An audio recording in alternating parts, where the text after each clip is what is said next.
new opportunities toward HBCU. We also,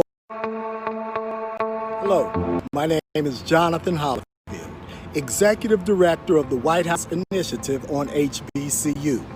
Welcome to the Contracting Competitiveness track of the 2020 Virtual National HBCU Week Conference. We think you're in for a treat. This track represents some of our best efforts to push out new opportunities toward HBCU. We also encourage you to connect up to those opportunities, which ultimately can result in a pull down of greater value to serve students and communities. We're excited about this year's offerings and hope you will be as well. Let's continue to compete hard for top federal opportunities.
Welcome to the 2020 National HBCU Week Conference.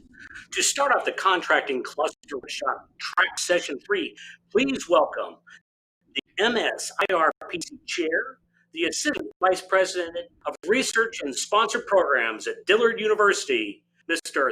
Theodore Collier. Good afternoon. As you heard, I am Theodore Collier. I am the Assistant Vice President for Research and Sponsored Programs here at Dillard University in New Orleans. I am speaking to you today because I also currently serve as the chair for the Minority Serving Institutions Research Partnership Consortium. First, I want to say thank you for joining us in this session today. As you can gather from the title of the session, this session is dedicated to exploring the value of consortia and collaborations among HBCUs and other minority serving institutions. This session, of course, today will provide some quality and exciting information concerning the value and the potential for HBCU and MSI partnerships and collaborations. A little bit about MSRPC. MSRPC was established in 2004, and it included a group of university professionals, federal agency representatives, private industry partners as well. So the goal then and now was to increase the competitiveness of HBCU MSIs through 3 major research, entrepreneurship, and country opportunities. So to bring all of these opportunities together and all these different groups together, including majority institutions, HBCUs, MSIs, federal government, private industry, and the like, MSRP decided to host biannual national MSRPC conferences. The initial conferences were at University of Texas Pan American in 2006, followed by a conference at Dillard in 2008, and then by another conference at Morgan State in Baltimore in 2010. There was also a regional conference in 2012, again here in New Orleans, this time hosted jointly by Dillard and Southern universities. So these conferences successfully brought together 100 individuals from the university sector, both researchers and professionals alike, as well as partnered a lot of these researchers with prime contractors from DOD, from NASA and other agencies as well.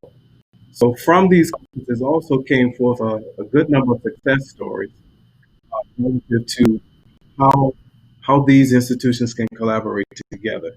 Following me in this discussion, you'll hear from one success story from Dr. Dalado, who has a clear roadmap on what these potential collaborations can bring.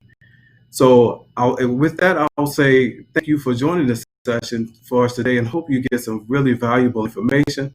And if there's more information you'd like about MSRPC, feel free to email at tcallier, TCALLIER, at msirpc.org. Thank you and look forward to talking to you later today.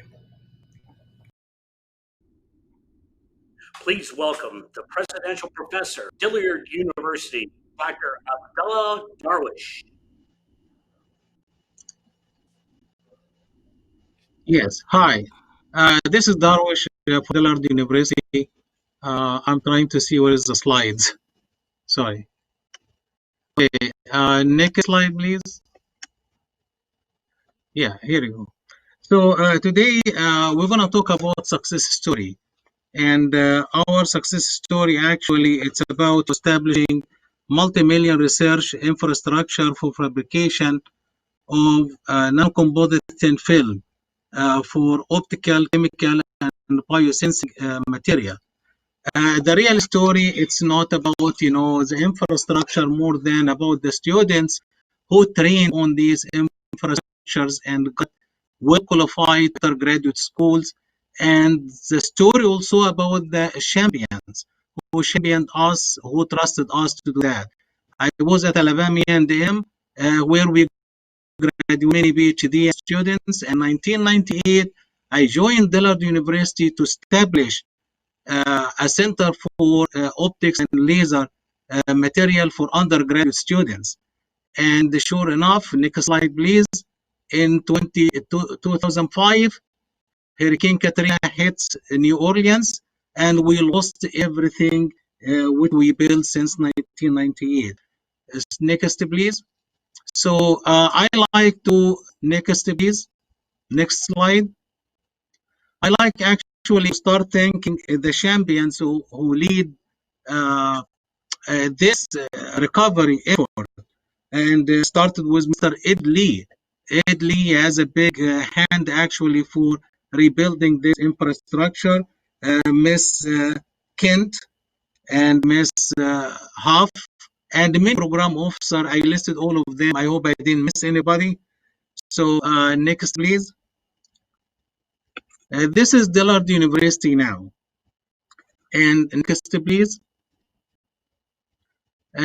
So the system which we built, or the infrastructure, it has many capabilities actually, is to build a lot of devices from flexible nanocomposite materials and polymer nanocomposite material, luminescence, spectrum converter for photovoltaic energy harvesting, and also to do nano additive and 3D manufacturing.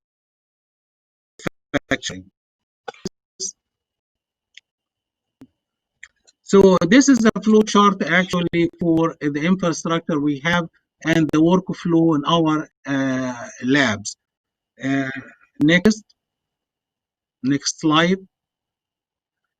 This is just one of the slides for one of the patent which group MITRE assisted laser pulsed deposition with pulsed laser deposition in the same chamber. This is never executed before, and we can see this one in our lab. We are the only one who has those patents actually. Next slide. This is some of the infrastructure or the instrumentation which we have in the lab. Next. This is more of the instrumentation which we have in that flow chart, which we can do many things in our lab more than what we do right now. Next, please.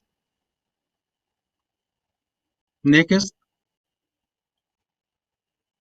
Next slide. I think you are going back. Next, please. Yes. So because of this infrastructure and the quality of teaching and the research which is our student involved in, we expanded. At the same time, many physics departments are closing their doors, or they are merging with departments in science actually. Next, please. You can see this is some of our students trained in some of the labs, and all of these students went already to graduate school. Next slide. So at the same time, we have our students from physics. They are peer, teachers for high school students, which is they come to the lab, they get the experience, and they hand this on training. Next, please. This is a video here. We will pause for a couple of minutes until we play that video. And it is an even bigger honor to be standing, being in front of the Dillard University class of 2017. Actress and singer Janelle Monáe walked with dozens of Dillard University grads last weekend, getting an honorary degree. Monáe starred in the movie Hidden Figures. 5, 4, 3, 2, 1. The story of how black women scientists fought Jim Crow laws and helped NASA put a man on the moon. And when I went to do that movie and I played Mary Jackson, I had so much pride, and my hope was that so many young girls, so many women would want to be more involved in STEM. Picking Monáe as a commencement speaker at this historically black college in New Orleans was no accident. Dillard has a proud history of graduating black women with physics degrees. The support structure here was, it was dynamic. Pint-sized Dillard, with an enrollment totaling 1,200, has conferred more physics degrees in the past 10 years than any other historically black school, 33, including 9 women. The percentage of minorities that go on to pursue graduate degrees in STEM, science, technology, engineering, and mathematics in general is less than 50% in terms of minority females that are pursuing these graduate degrees. Now we're getting into the single digits. Biomedical engineer Trivia Frazier is a Dillard product. And she says the school owes part of that legacy to Professor Abdallah Darwish. It's about 80% female, and it has been going this one for some time. For almost 20 years, Darwish has built up the department into a well-funded powerhouse, cultivating students who show promise. You might just call Dr. Darwish Dillard's very own hidden figure. And somebody need really to mentor them, to give them the chance. Who encouraged women like Trivia Frazier. I think it is a reflection of him as a human being and his desire to bring out the best in all of us. To do their best to pursue their dreams in science. John Moan, Associated Press. Thank you. Next, please. And we have a program, outreach program for high school. I'm trying to concentrate more in Black females in STEM to increase the number of Black females in STEM. This is why we have outreach program. For some programs run through the academic years. We call it Science Wheels. Next, please. In the last 39 years, the United States or physics doctorate went to 66 Black women. 6 of them actually came from Dillard University. And we are number 2 in graduating female in physics all over the states. Next, please. And because of the STEM, we have another support from the Air Force Office of Scientific Research. We have EPA on to establish the Wishes program, which we have it, and this is to bring females in the summer from minority Black females to introduce them to STEM and physics and optics leaders and to make them to be part of this movement. Next, please. Next, please. Okay, last summer we had about 50 students, 50 female students. Next, please. In the last 20 years, we have well over 50 students earned their PhD or PhD MD, and all of them graduated from Dillard University. 80% of them, they are male. Next, please. This is some of the picture here to show you those students and where they are. Next, please. Some more of those students, they are well placed in many places, NASA, Navy, Air Force, and so on. Next, please. And this is some more. Next, please. In conclusion, we are able to establish infrastructure which will give a support to our minority students who need to succeed. Next, please. I think this is like 3 next.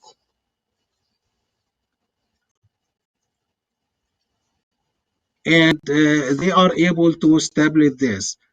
We build a strong research infrastructure, guarantee the well-trained, well-educated Black community who ignite the capacity of human capital and leadership and for homeland security.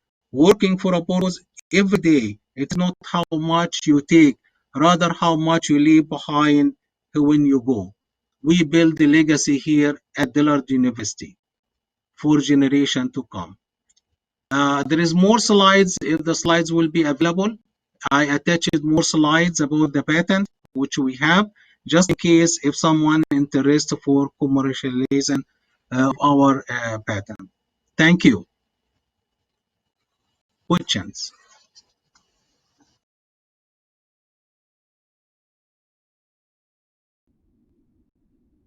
Please welcome Air Force, SBIR, Nissa C. Lumpkin.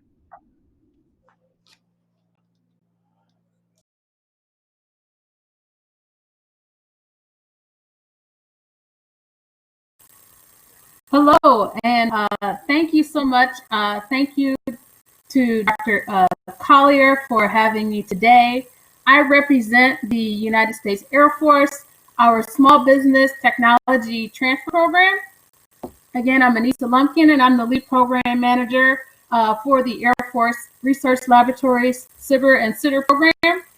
I'm here today because I'm really excited to talk to you about our HBCU, Minority Serving Institution Initiative and Outreach Program to those local universities and research institutions and small businesses who partner with them. So I have next slide, please. One of the reasons why we have kind of changed our approach to our program is due to the research and development and investment that are going on in industry. If you look at this, you will see how industry and development has grown 200% across the years. Whereas before, our Department of Defense used to be the leading effort in terms of when it came to research and development investments in the United States. And we're seeing that it's kind of it's been a slow 10%. Funding is, the good news is that with you're working with the defense, that funding is still there, but we also want to make sure we're partnering with our small businesses and universities because we know that's where the innovation is, and we know that's where we can partner to make our Air Force better. So next slide, please. So let me talk about what is the Air Force STTR program. The goals is to encourage and increase engagement across universities and small businesses. The contract is held with the small business. We look for you to produce technology in the form of goods or services that our military and our commercial sector can use. You're helping us, that Air Force mission, with your research and development approaches. We look at to be eligible for the program, you just have to be a small business, and that's defined by the Small Business Administration. And you have to be a national United States research institution or a profit small business concern with 500 or less employees, a college or university, or a funded research and development center. And so that kind of makes up a lot of organizations that want to participate, and it's just a matter of getting with Small Business Administration to make sure that you are eligible for the program. Next slide, please. So these are some of the requirements program. Work must be performed in the United States. The small business must perform 40% of the work that's required or involved in the program. Research, 30% of the work has to be done by the research institution. And so that leaves 30% for you to do with whatever it is that you need to do to get that research involved. So you can either partner with a venture capitalist, or maybe 15% of the work still needs to go to a research institution, or maybe the small business needs to do another 15 to 30%. It's up to you. Another requirement is that the principal investigator on the program must be employed and on contract with at least 15% of the time, and that can either be with the university or the small business. Next slide, please. So one of the reasons why we are having this outreach initiative, this is a $97 million program that has been around since the late 80s. And when I look to see how can I get more HBCUs and minority serving institutions involved in the program or putting in submitting proposals, I found that the proposal limit was almost zero. So we want to increase the number of participation from HBCUs and minority serving institutions. Again, as I mentioned, this is a $97 million research program. And all you need to do is partner with a small business and a university, and you can submit a proposal into that program. Research opportunities, you're already doing that great innovative work. Now we want to help, we want to partner with you to get that work to be a part of our Air Force mission. We want to work to increase your success in competing for broader research programs. So we have all the resources in place for you to have a highly competitive proposal. Next slide, please. So I just wanted to quick kind of lay out how the program works. There's 3 phases to the program. Phase 1, you're going to submit your proposal for phase 1, a very competitive proposal. And from there, we will have, there's open topics. We have 3 solicitations a year that you can submit your proposal. Award for the phase 1 is $50,000. For phase 2, we're doing $750,000 to $1.5 million awards, contract awards to the organizations that win that proposal. And this, like I said, this happens 3 times a year. Phase 3, that's where you're commercializing, and you're kind of working up to that. One of the things that we have put in place is our streamlined contracting and acquisition center of excellence. We're looking at shortening the type of proposals that you have to put in. No longer do you have to do 50-page proposals. We've shortened it down to a white paper and a slide deck, just kind of aligning with how industry does their research and development approaches to partnering with industry. We want to make everything easier for you. Take away the redundancy and make it for you. Next slide, please. So one of the things that I really want to touch on this real quick.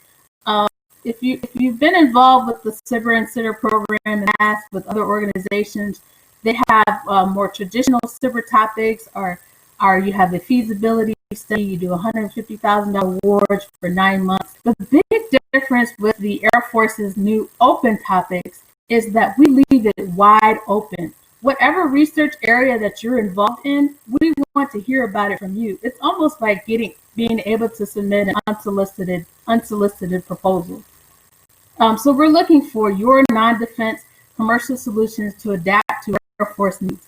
We do 3-month awards for phase 1 at $50K in custom discovery period. And I have resources in place to help you find customers within the Air Force to help you do that. In phase 2, like I said, we're looking at $50K to $1.5 million awards, and that's a longer time period for you to get your prototypes together, and also do continuing on with that memorandum of understanding with that Air Force customer that you've identified. So those are the big fundamental differences between a traditional topic that you may find in other Department of Defenses versus the open topics that you find in the Air Force for SBIR and CITR. Next slide, please. This is the solicitation cycle that I mentioned. You can also find it at the website that you can see. Next slide, please. Something that's going to really make you successful in this program is to build your ecosystem. I highlighted here, this is what I consider my ecosystem of partners across the Air Force. Some of the newest partners that we have that are focused on our HBCU Minority Institution initiative is our new partnership with Black Data Processors Association, BDPA, and APEC, our Academic Partnership and Experimentation Group. They are 2 fundamental resources that are distinctly tied to helping HBCUs get more informed program and really hand-holding and walking you through. I have webinars that I'm holding every quarter, and I invite at least 4 to 5 universities to participate in these webinars, and they're there to help handhold and walk you through the process. I also encourage you to talk to your graduate students and your recent students that have recently graduated, because they can start a spin-off on the research that they were doing in their area. You already have an existing relationship with them, so I encourage you to get them to start, if they have that entrepreneurial spirit, to partner with the existing procurement technical assistance centers in your areas or entrepreneur centers in your areas, and get those students to start their businesses. And this is a great jump off to be able to have funds to get them started. And what great connection than someone that's already has an existing relationship with the university. Next slide, please. This is one of the #1 sites that I like to stress for people to go and get engaged with, to learn more. And that's our Air Force Research Laboratory Small Business Hub site. It's afrlsb.com. So at this site, it's almost like one big giant tool, online tool. You can go here if you're a new business, if you're an existing business, or a new university, you're new to it. It walks you through step by step, also has different resources, and there's plenty of other programs that are available besides just the Silver and Sitter program. There's our technology transfer program. Some of you are very familiar with our program that Ed Lee heads, our HBCU grant program. But there's plenty of other ways for you to get experience and work with the Air Force. So these are some of the funded program opportunities. I'm the type of person that if I'm going to have an initiative and I'm reaching out to a specific target group, I want to put money behind it. I'm not just going to sit here and talk the talk. I want to see dollars go into play when we're talking about investing in our HBCUs. As a graduate of NC State University, I feel that at the end of the day, dollars talk. And so these are some of the funded program opportunities that are available to you. And I've shared these with you. You have the ability to access them later. There's plenty of opportunities available to you. Next slide, please. So again, we have quarterly newsletters. Every month I have Ask Me Anything events. Typically, they're the first Tuesday of the month. In November, it's going to be a different date because the first Tuesday of the month, I want to make sure that you're voting on November 3rd. And so it's going to be a different date. But other than that, on the first Tuesday of every month, we have Ask Me Anything, and you can call in and get your questions answered. We're also available on LinkedIn, Twitter, and any social media as well. Next slide, please. These are some quick, what can you do? Definitely understand the mission. So I have a phase 1 proposal they're putting in. How does that tie to one of our Air Force mission technology needs? And my office, again, can help you with that. Be a problem solver and innovator. Looking for your innovative ideas that I already know are out there, and we want to bring those into the Air Force. It's not that you need us, we need you to help make the Air Force better. Search your technology areas and identify opportunities that are best fit for the Air Force.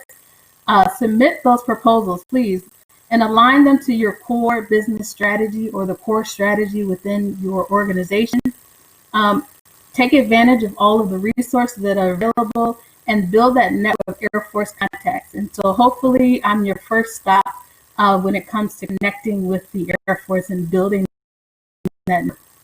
Foster relations, of course, with academia, your research institutions, and universities. Next slide. Next slide, please. And so I thank you for your interest in the program and support of the Air Force SCTR HBCU Outreach Initiative. This is my email address here, and so you're available to send questions and contact me as well. Thank you.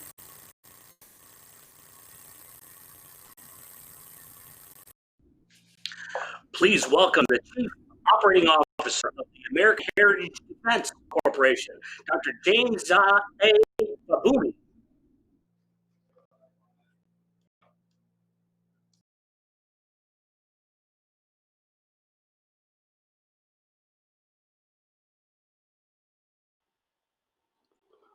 Okay, welcome again to all our panelists and listeners.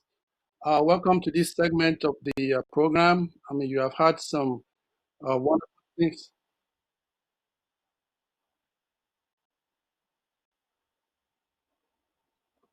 Okay, are we all on?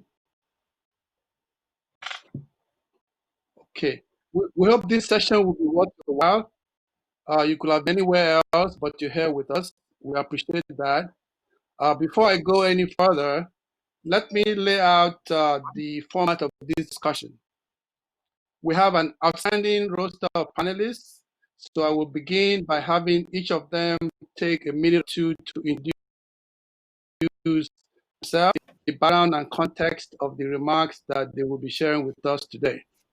We'll go around in alphabetical order based on their last names.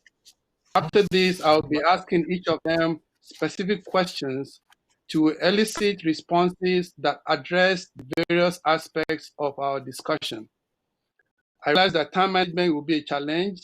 So we have so much ground to cover, but very little time. So I hope to be able to go around with questions at least twice. So I'm requesting that our panelists do what they can to stay within a 5 to 6 minute window in their responses to each question. As time permits, we can go extra rounds. Now, the way the organizers have instructed me to handle questions from the audience is to ask you to utilize the feature available on the Wova app to send in your questions.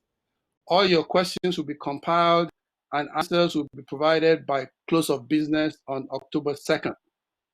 Now, what is really important is that you remain engaged with our presenters, even after the event is over. So you can join in the ongoing conversations towards the realization of the goals of this topic. So I'm going to start with the introductions with Ms. Anne-Marie France. Please tell us about yourself, your affiliation, and background.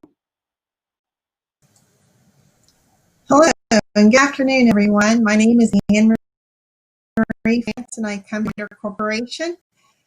I am the Department Head of Business Process Innovation within the Enterprise Strategy and Transformation Innovation Center. We are part of the MITRE Labs business unit at MITRE, and MITRE solves problems for a safer world. And people ask me, what does that mean about safer? And they think about national security and defense, but we also address topics like health safety, education safety, and economic safety. And I'd like to talk to you about those aspects today as part of the panel. Thank you very much. Now, please welcome Ms. Barbara Iyayi. Hello, everyone. My name is Barbara Iyayi. I'm the CEO and founding partner of Unicorn Growth Capital, which is a venture capital fund that will be investing in fintech-enabled companies transforming the financial services infrastructure of mobile-based economies. Today, I will be really talking about how to transform the diverse VC ecosystem with the HBCUs being the center of that transformation. And also talking about how we can learn from how VC ecosystems in other continents like Africa have, HBCUs can leverage those VC ecosystems. Thank you. Thank you so much. Next, we have Professor Oliver Jones, yourself, and give us some background. Hello, everybody. I'm Dr. Oliver Jones, founder of Revolution Wealth Foundation, and also senior economics professor at Hampton University and the Center for Applied Economics and Entrepreneurship. The goal here is to share with you the work, the ongoing work that's been going on, relating to opportunity zones and the 7,800 plus opportunity zones around the country, and how we basically can integrate the HBCUs to really benefit from the opportunity zone. So I'm looking forward to have these conversations and to explore that through the system that we have today. Thank you very much. Next, we have Mr. Derek McGowan. Please introduce yourself and give us some background on your work. Yes, thank you. Good afternoon, everyone. Derek McGowan. I'm a program manager for diversity outreach for higher education at Lockheed Martin. I am working with the partnerships with our historically Black colleges and managing a portfolio for all of the minority serving institutions. Today for Lockheed Martin, I will be presenting the background on our summer bridge engagement and how we promote diversity in STEM for our incoming STEM students. And then the next I'd like to speak about would be how to recruit and retain underrepresented minorities in STEM profession. And that is my goal and objective today. And I am excited about the panel. Thank you very much. And last, but by no means the least, Mr. Johnny Taylor. How are you? And thank you all for allowing me to participate today. I'm Johnny Taylor, and I'm the president and CEO of Society for Human Resource Management. We're the world's largest association of HR professionals, 300,000 strong in 165 countries. I also have the distinct privilege appointed by President Trump to be his advisor on HBCUs. I serve as the chairman of the President's Board of Advisors on HBCUs. I've held that role since 2018, serving our country and the HBCU community. I look forward to discussing with you from the employer's perspective the importance of competitiveness of HBCUs, and then what we on the President's Board of Advisors have been doing, several of them being HBCU presidents, to ensure that our various federal agencies totally support HBCUs. Wow, thank you so much. I feel so special that we have the chair of the Presidential Board of Advisors among us. So we're looking forward to your insight and your top level view of what we're trying to accomplish. Now, in today's innovation economy, we see new wealth and new prosperity come up, being driven by the efficiency with which knowledge is transformed into solutions and high growth, innovation driven enterprises. However, this does not happen in a vacuum. There's a requirement for ecosystems that sustain the relationships between knowledge institutions, the students, faculty, industry, government, and other private sector entities that connect innovators to the market. Institutions of higher education are the gateway to economic development and wealth creation in their localities. Our conversations today will start on the practicalities of launching HBCU ecosystems and collaborations to promote economic competitiveness of their respective communities around the country. Of course, this is very vital, a very vital component to the revitalization of the American economy post-COVID-19. So I'm going to lead off with a question to Mr. Johnny Taylor in his capacity as the chairman of the Presidential Board of Advisors. Can you describe to us the work and provide an update on the President's Board of Advisors and Executive Order, and maybe give us some hints on the initiatives that are in the pipeline with regards to revitalization ecosystems and opportunity zones? Right. So there are primarily three things that we've done on the President's Board of Advisors that we've focused on over the last 2.5 years. First, it is getting really important dollars to the HBCU community through the federal government.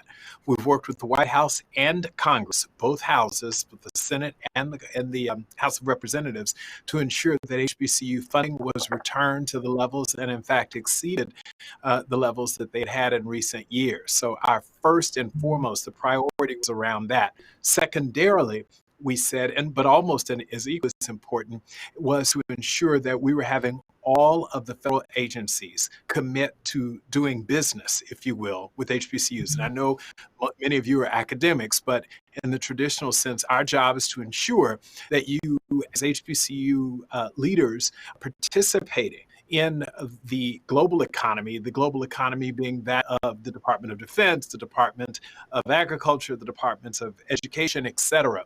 There are billions of dollars that were flowing through the federal government into one of the 4,000 or so higher educational institutions in the country.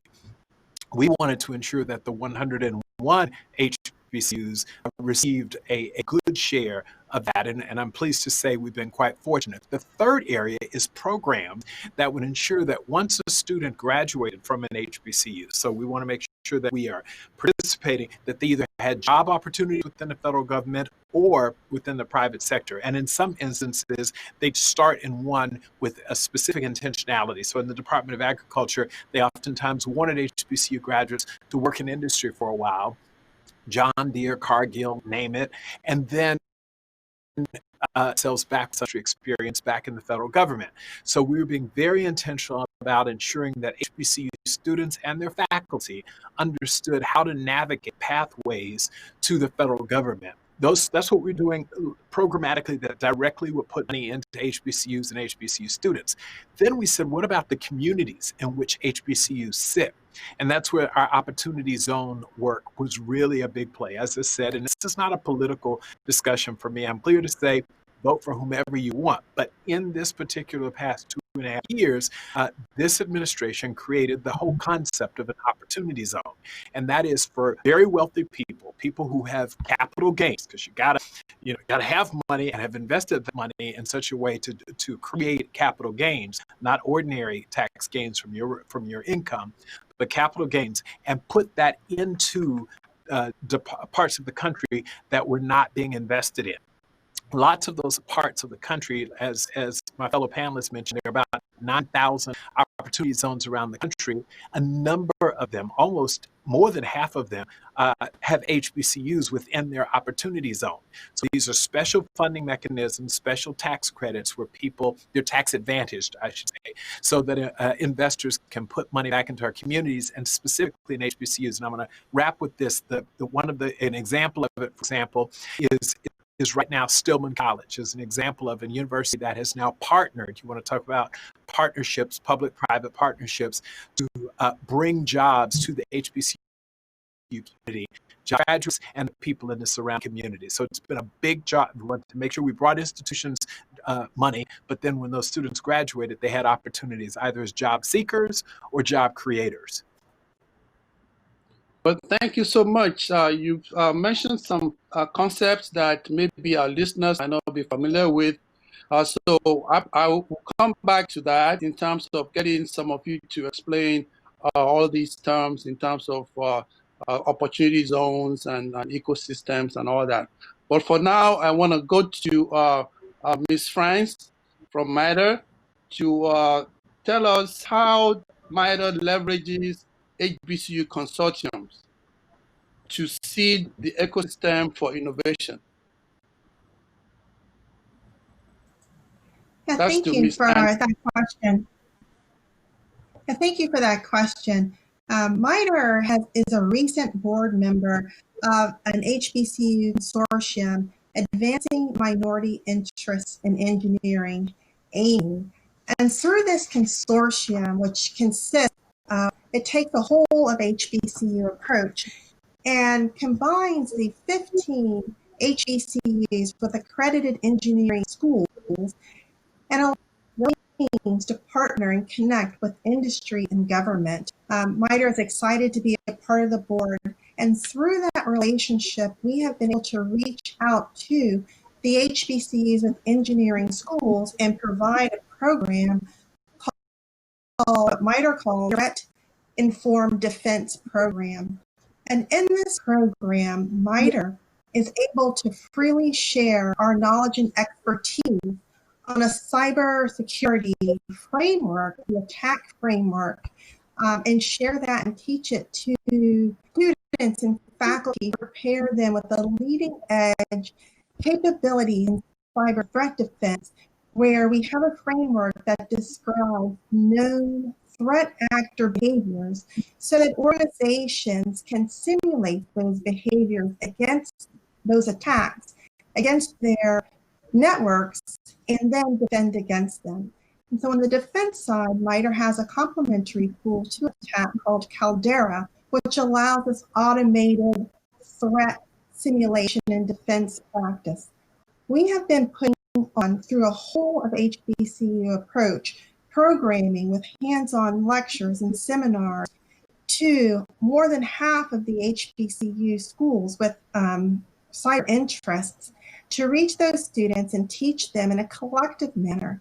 So rather than doing one-off programs connecting with each school, we have one session with participation from multiple HBCUs.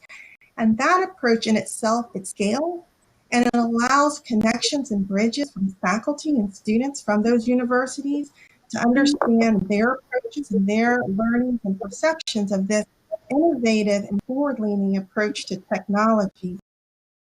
So we're really to build those bridges and prepare and equip students for their advancement. And I'm going to share about one other quick program that MITRE is engaged in even before college. Here this fall in DC, a new charter school has launched, the Girls Global Academy, which has 2 tracks, an engineering track and a business track, where 9th grade girls are taught both tracks in 9th grade and are able to then approach engineering from a business perspective or business entrepreneurship from a how can I exploit technology perspective. And MITRE is very pleased to sit as the chair of the engineering program, creating and preparing engineering students for higher education, incorporating a view on technology and business that leads to innovation and economic wealth building. Those are 2 programs I'm pleased to share about.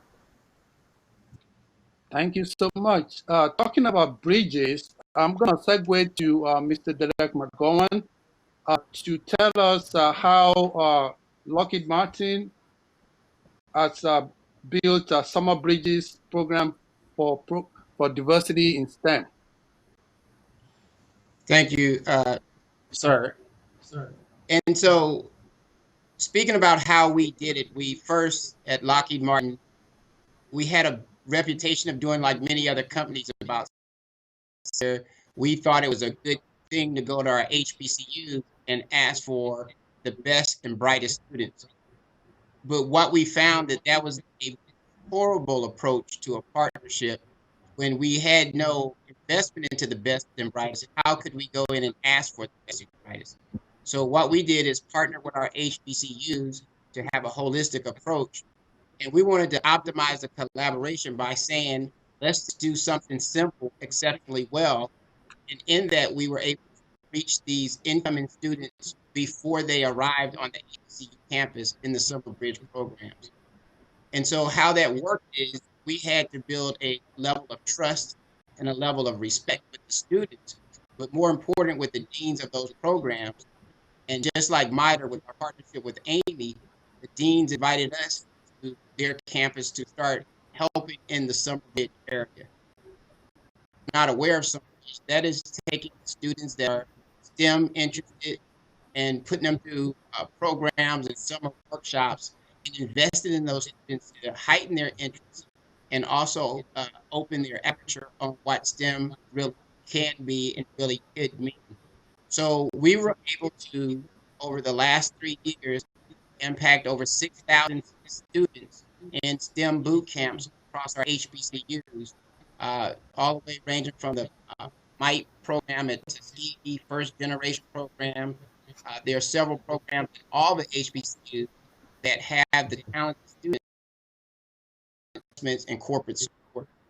Now, one of the myths about the STEM is the boot camp is that because it was a virtual situation this year, that many of the campuses had to cancel the boot camps.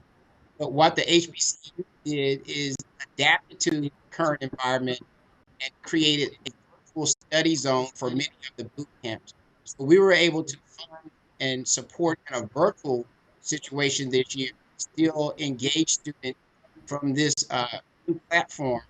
So the positive side is many of the institutions' numbers increased. And so what we found is in next year's strategy, we plan to increase the level of support and engagement in Summer Bridge, in spite of the fact that we don't know what next year will hold with the COVID situation. We are planning in advance to be prepared to launch a virtual platform as well as physical platform to support our HBCU partners. So again, we feel comfortable going to our HBCU partners through our Amy partnership and saying to our teams, let us talk to the best and brightest because we met them when they first came in as interested students in STEM. And then there's this last element that I like to speak about, the gender divide. The students in the Summer Bridge programs, many of them are female. And we are so excited because we are able to bring women engineers to show these young ladies, the people who look just like them, doing STEM, doing engineering and computer science, and they are so competitive in these summer bridge programs because now they feel comfortable asking questions and they are in an element where now, even in new cases, women dominate programs. So we're excited about our summer bridge commitment. We are enhancing the program. We'll continue to bring out our subject matter experts because we found that the return on the investment has helped us increase the number of students in the pool. And then as they become freshmen, sophomore, we can get more internships and more scholarships out there. So the Summer Bridge program for Lockheed Martin is one of our best programs to support our HBC. Thank you so much. I'm going to switch gear for a minute and talk about money. We know that behind successful innovation companies is private venture capital. So I'm going to call on Ms. Iyayi to tell us what ecosystems can be developed to drive market creating innovation and economic opportunity. Sure, I'm happy to talk about that. Look, I think fundamentally, and I love how much money is going into opportunity zones that you mentioned, Johnny, and how much money the administration is putting towards HBCUs. But I think this is less about how much money and more about where it's going and what we're creating.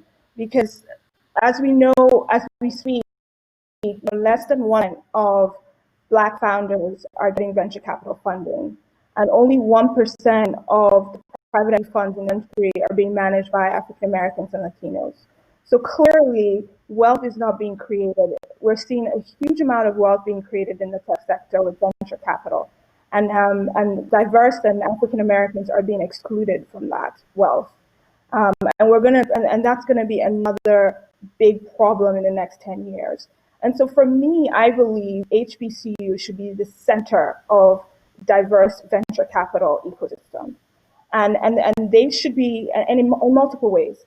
First, they should be producing startups led by alumni or students that are solving real issues in the community. And these problems being solved are billion-dollar companies.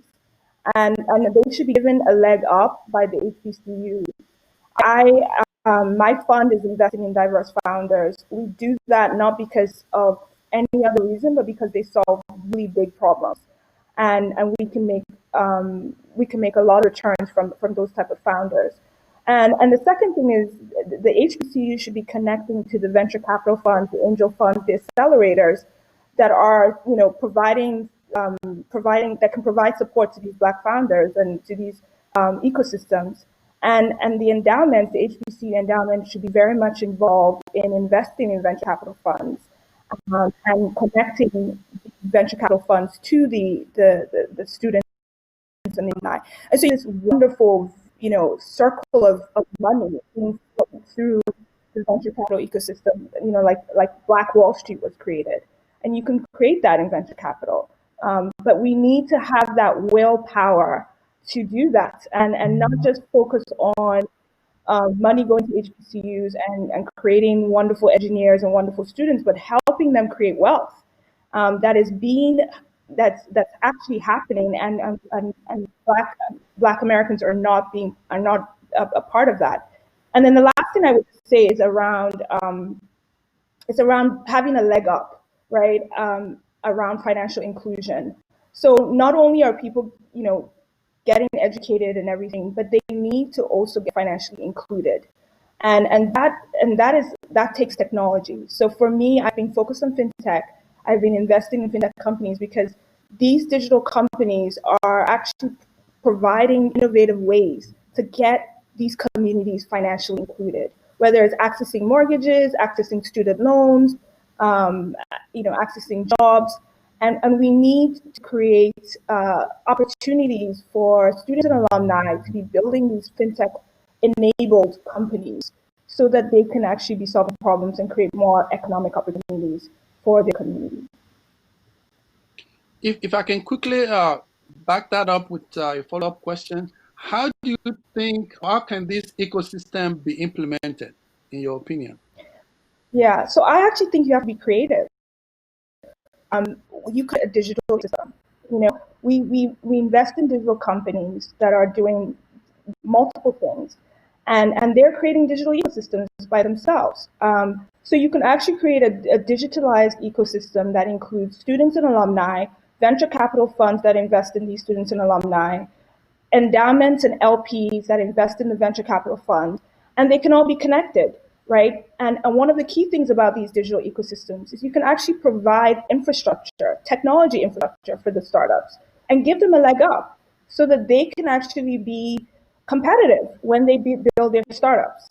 So give them APIs to different types of payment platforms or accounting platforms so that they can build efficient companies and big companies. And then connect them with these funds, get the funds connected to the ecosystems, and they get the transparency that they need. When people say we don't have access to African American founders, that makes no sense. You can plug in platform and see all of these African American founders building great startups. And then when people say they don't have access to venture capital fund managers that are investing in these founders, that also makes no sense because you can plug into a platform and see diverse fund managers like myself investing in these diverse founders. And then you can actually see billions of dollars going into these ecosystems and creating wealth for these communities. And until that's done, we will continue to keep talking about the fact that only less than 1% of Black founders are getting funded. Thank you so very much for those comments. Now I'm going to go over now to Professor Jones. I have a two-part question for you. One is, what exactly are opportunity zones? And then secondly, how can all HBCUs capitalize on opportunity zone funding? Okay. All right. What are opportunity zones? So Johnny had done a tremendous job of articulating what those opportunity zones are, right? But I'm going to try to do it in like the most basic concept you can ever think, right? We talk about the lots of money. The tax basis is set up for lots of money to come in, right? To a space that is actually already designated. So currently, for example, myself and my PhD students, we have mapped on our own device, every single location of an opportunity zone across the entire United States, right? So we know exactly where they are, right? These opportunity zones, again, confirming what Johnny had mentioned, are in our backyards. If you ever think of a underserved community anywhere in the United States, I'm going to put my neck on the line that is actually sitting in an opportunity zone right now, right? The other part, which we need to highlight early, this program, Opportunity Zone Fund, coming and being invested in these opportunity zones, is a limited program. It's a 10-year program, right? Now, and we're 2 years into the program, right? The other part I want to also highlight is that so far we have 247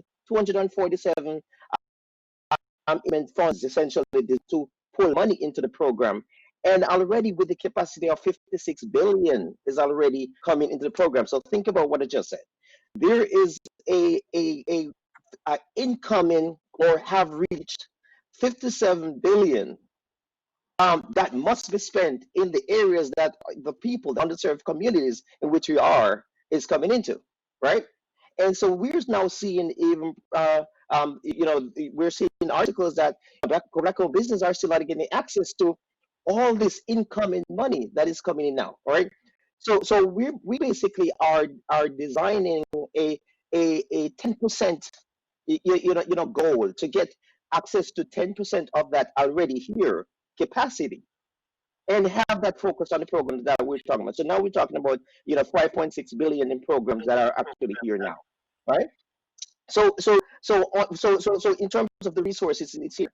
Strategically, again, the HBCUs are so well positioned to be accessing these opportunity zones and increasing their endowment, as Mr. Iyayi as mentioned, because we have the capacity to do those investment and attract capital and return from these opportunity zones as we have them now, right? So the bottom line is the opportunity zones are around us.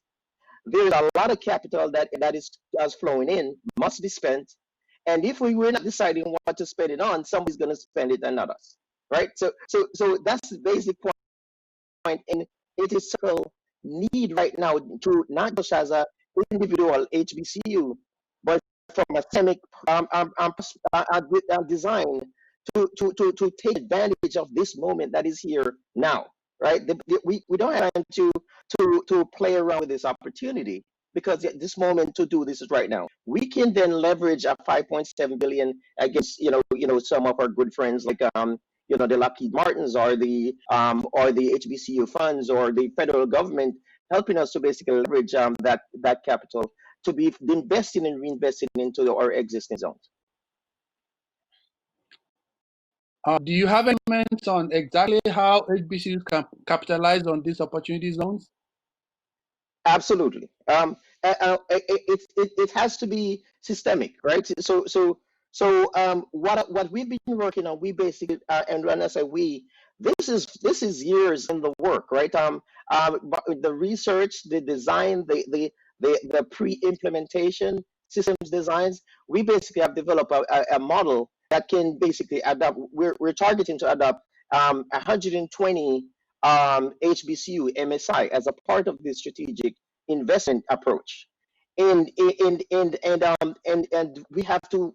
So there are some participation that we're expecting from the HBCUs. We frankly can basically attract the resources without even tapping into or the existing HBCUs monies, because there's inflow of money, the reinvestment projects into opportunity zones that's right next to the universities right now. So we're looking at several renewable projects that are, those ROIs are validated long time ago, guaranteed ROIs, and to put those systems inside of some of these endowment funds, new endowment funds that are able to actually continuously generate revenues, and we're expecting our targets can get an increase in endowments across the board the next 10 years to about another $1.9 billion for HBCUs if this is designed accurately. I appreciate that. That's wonderful. Now I'm back to you, Mr. Johnny Taylor. Can you describe for us the business case in terms of the return on investment for private sector investment in HBCUs? Yes, and it really comes down to two things, and we say this often. America is browning and gray at once. That's just the reality. We know right now, if you look at K through 12 public schools in America, they are now majority minority. So the workforce of the future, the consumer of the future is going to be more brown than not. And as a result, businesses have to figure out, the business case is, what groups do we need to invest in such that we get sufficient returns 10, 20, 30, 40 years from now. And that's the strongest and most compelling case is in true numbers. The America that many of us grew up in will not look the way it did for most of our lives. And so the most compelling case for HBCUs, minority serving institution, so when I talk brown more generally, is that if you invest and establish deep relationships within this community right now, it will pay dividends in the future. And so that's what we're all looking at. Those of us who are in the employment space, we're realizing that, for years we talked about making organizations more diverse. Well, as I said, because of the very demographic reality, our organizations are going to be more diverse in the future. They have to be. That's where the human beings are. Latinos, for example, are having the lion's share of children. From a pro rata standpoint, African Americans are having fewer children than they formerly did. But the point of the matter is, more of the children who are going to be our future workers are going to look like those of us on this phone. And so that is the most compelling case that can be made for it. And the return will be significant for those people who get in the front of it. I did want to say, though, just to pivot for a second, because I was in between Dr. Jones and Barbara. Both of them made really good points. There are long-tail strategies, there are short-term strategies. And what I'd say about the importance of investing in HBCUs, and it kind of ties into the question that you asked. And someone, I think it was MITRE Corporation, may have spoken about this, or maybe it was Lockheed Martin. That's my colleague at Lockheed Martin. I was with Marilyn Houston yesterday, your CEO, at the White House. And one thing that we understand, HBCUs have always been a source of talent for corporate America. I remember decades ago when people were talking about Florida A&M being the Harvard of the South, and that's where they got a lot of diversity. So corporate America has come to us, but they didn't come with investment. They came to take away from our institutions. And that has created some real tension between the community. So the HBCU community was saying to the administration and to prior administrations as well, all you want is our graduates, but you're not investing in us. We need to fund our infrastructure. We need to hire the right faculty. And by the way, we've got to provide a disproportionate number of scholarships to these children because they are not from the majority community. They don't have parents who can help put them through school, and they're not going to continue taking on all of these student loans. So it was critical that the federal government invest in the HBCUs so that the HBCUs then in turn could create the next generation of financiers, could create the next generation of entrepreneurs and engineers and doctors and lawyers, I have you. So that really was our goal. We went to the HBCUs and we said, we'd love to talk to you about X. And they said, first of all, we've got to make sure that our physical facilities are up to speed. Many of our schools, the entire campus is not wired today in 2020, especially those schools that are in rural America. And many of our HBCUs sit in places like Inabidi, Mississippi, right? So that's what the focus of ours as an advisory board and what we were able to convince the administration to do is we've got to invest in HBCUs so that they can recruit and invest and teach the students. In turn, corporate America will do the same thing, almost a matching public-private sector investment, and there'll be a return for all of us as Americans and as industry. That's the real secret here. I truly do believe in what Barbara mentioned, and that is the importance of us managing our money and creating our systems of entrepreneurs, and that's coming. And frankly, you can do both and should be doing both, but it is critical that we infused cash. People don't realize this, but that HBCU funding was on a decline for, the last 8-10 years. And it was only after we specifically went to the administration and said, we need more money for HBCUs if you want them to create the next generation of leaders, that the investment came forth. Thank you so very much. I'm going to go to Ms. France now and ask her what other ways MITRE is advancing innovation for impact now and in the future. Yeah, thank you for that. And I want to combine some of the previous comments about creating new entrepreneurs and preparing them to start the next businesses and the HBCU consortium. So MITRE, I've talked to you before about some programming that MITRE has done individually with the 15 accredited HBCUs with engineering schools. But the organization AMY itself does support entrepreneur creation through its annual design challenge. So each February, AMY supports and hosts a design challenge competition where student teams from the 15 HBCUs with accredited engineering programs propose solutions to design prompts. What makes this design challenge very interesting is that the MITRE Corporation ensured that the rubric, the judging rubric that determines the winner is based on a business model canvas concepts and design thinking concept. And through the AMY competition, the students are exposed to teachings supported by MITRE and IBM on design thinking and business model canvas and have an opportunity to pitch their ideas at this competition. So what is very interesting about that is right now at this point in the competition, the students are presenting to one another and the judges.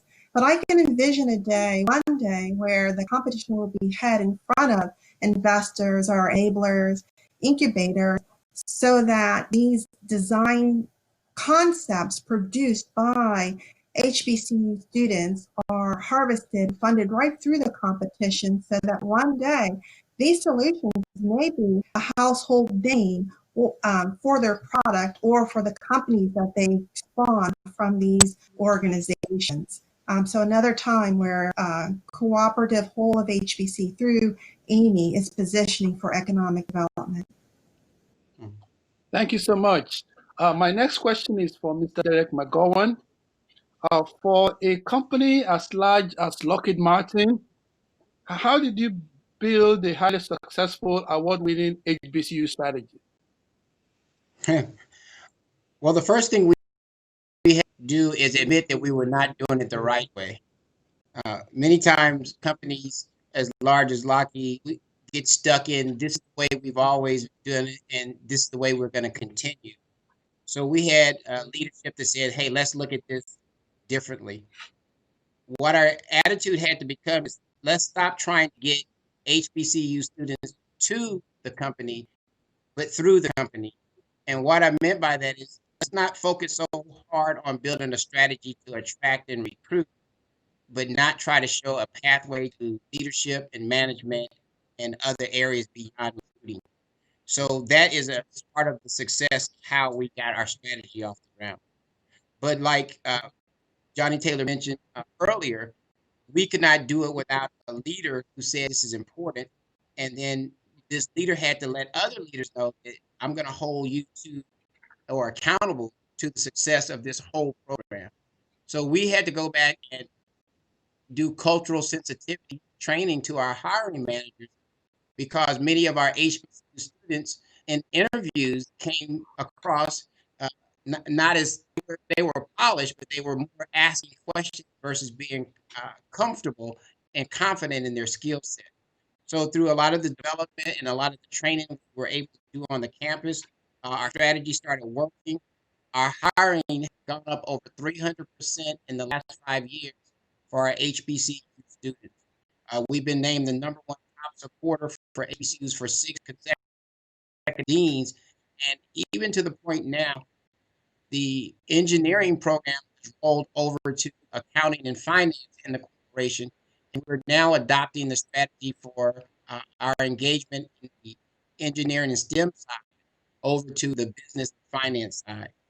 So today we are still focusing on a true partnership versus relationship and having the top cover and also the engagement of all of our alumni who graduated from our HBCU to help the strategy take off and stay successful.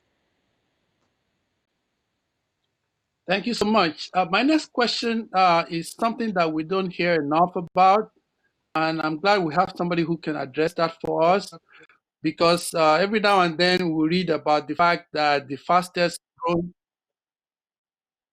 markets in the world in the continent of Africa. So I'm going to ask Ms. Barbara Iyayi, how can HBCU ecosystems leverage Africa for wealth creation and entrepreneurship? Yeah, I think it's definitely a topic worth discussing because there's been a huge increase in the last 5 years with respect to venture capital going into African countries, and you know there have been a lot of founders in the U.S. that have been building technologies that work in those markets, so they're actually benefiting from the growth market. And so I think there's definitely should be some collaborations between HBCUs and entrepreneurial ecosystems in the African continent, because you can have students and alumni that are building companies can expand to those continents and they can benefit from the growth that's happening there. And a lot of this, and also benefit from the capital that's going into into the continent right now. The continent has seen, you know, a big amount of growth from, you know, 200 million of VC money in like 2015 to about 2 billion last year. So I think African American founders from HBCUs can really take advantage of that. You know, the other thing I would say is, you know, when it comes to financial inclusion and fintech, you know, the African continent is the innovations that are happening in there have been really beneficial to all these underserved communities, and a lot of that, a lot of those innovations can be applied to communities in the U.S. If you think about what happened during the COVID issue, when there were a lot of communities that did not get access to the Paycheck Protection Program, a lot of communities that were just, you know, they were not integrated in the banking system. You know, that's the big challenge that's happening in the African continent. You know, lots of communities are not integrated into the banking system, into the financial system.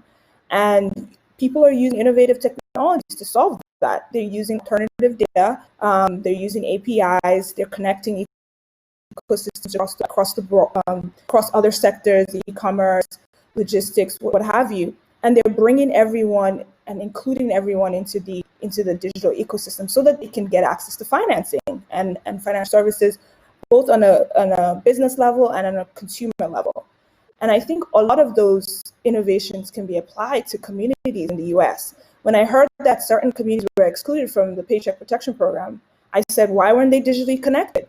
You know, we are living in a digital world and we can leverage these technologies to finance these communities and create these ecosystems and make sure that they are included and they have access and they can increase their credit scores and more investments can go into the communities. So yeah, there's a lot of synergies that we can leverage from the African market, and I really hope we can do more of that collaboration. Thank you very much. My next question is also in two parts for Professor Jones. How can we leverage federal government resources to expedite access to existing opportunity zones? And second part is, what are the tangible targets for HBCUs, the communities, and students? Okay. All right. I started to talk about it a little, on the previous question. But as I mentioned, that there is already, if you do the research on existing opportunities, in the laws for opportunity zones, as it is said, and I kind of like this about it, is that if the funds come in to designated funds, they must be spent, right? You can't just park funds into opportunities and get qualified as being an investment in opportunities, and it must be spent, right? And so now, because we know that there's designated 56 billion capacity is already there, and for most of it, it is coming in. It will be spent. That's a target of incoming fund. Now, we have to find a way to basically attract 10% of those investment into the areas in which we want them to be attracted, right? And one of the best ways that the government can help us as a collective HBCU and team or unit to do this is to basically make that more attractive for us to for those investors that already the funds here immediately now be appropriated 10%. That's 5.7 billion, right? So as just some policy, some innovative incentive for them to basically further move into our space for investment. Same kind of investment that they would have had, so good return on investment, but in terms of where they appropriate the money that is already here today. That is something that we can have the government work with us now to do. There are also funding bodies that are already set up here in the United States that are designed to private public-private partnership. And so if we basically are able to attract those funding and leverage the existing capital that is in place, then here we immediately can expand from 4.7 billion to 15 billion available for direct investment and return on investment into the projects into the exit opportunity zones. We also are basically and have been kind of working on designing ways to actually design build to scale companies. That means not stop at small business, but companies that we anticipate that within a 6-year time frame will be making at least 10 million a year, right? Revenue. So build to scale companies for entrepreneurs that are starting up today with investment, solid knowledge. There are plenty of investment vehicles that we know with the right capital now and can be invested in. Also, remember, if we are talking about a designated 57 billion today that is coming towards this opportunity zone, that real estate must go up because the anticipation of investing into that space, naturally the expected value of that real estate over time is going to go up, right? So the ability for the universities today even to go after real estate in those areas inside the opportunity zone for future investment today, while the capital is available and we are able to leverage the capital that could be available, today, it's because we're here and we're 2 years into it, and the clock is ticking. And if we don't, then somebody else is going to use that capital that's already here today. Well, thank you so much. The clock that I'm looking at says that our time is up. But as you can all know, that this is a conversation that we need to continue because it's just the beginning. Like they say, the stone that the builders first set aside now is going to become the cornerstone of the building. The vector of increase in American competitiveness actually points in the direction of the African American community. And we need to realize that and not wait for somebody else to tell us what to do to get forward with it. So I'm going to encourage all our listeners to take note of what you've heard today. If you have questions that we have not dealt with, please submit them through the WOVA app. Like I said, those questions will be compiled. The answers will be published no later than October 2nd.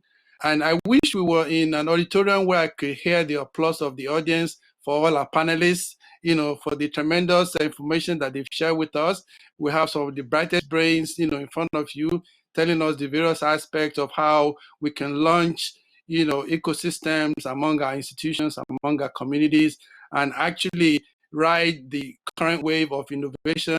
As you probably know, in the innovation economy, it's the brain that drives the process, not, your pedigree or heritage or instance. If you get those solutions in front of people in the marketplace, you can create new wealth. I want that message to kind of resonate strong with us, because no matter what size HBCU we're talking about, you cannot tell where the next Bill Gates is going to come out of if there's an ecosystem to actually cultivate that individual. So we need to realize that and get away from this issue of, oh, you're not a large HBCU, or you're not this, you're not that. I mean, every child, comes into this planet with some creativity that needs to be nurtured and cultivated and allowed to grow and prosper. So I want to thank all our panelists. I want to thank all our listeners. And I want us to stay engaged and make sure that all of what you heard today becomes a reality. Thank you very much. Hello, my name is Jonathan Hollifield, Executive Director of the White House Initiative on HBCU. Welcome to the Contracting Competitiveness track of the 2020 Virtual National HBCU Week Conference. We think you're in for a treat. This track represents some of our best efforts to push out new opportunities toward HBCU. We also encourage you to connect up to those opportunities, which ultimately can result in a pull down of greater value to serve students and communities. We're excited about this year's offerings and hope you will be as well. Let's continue to compete hard for top federal opportunities.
Thank you.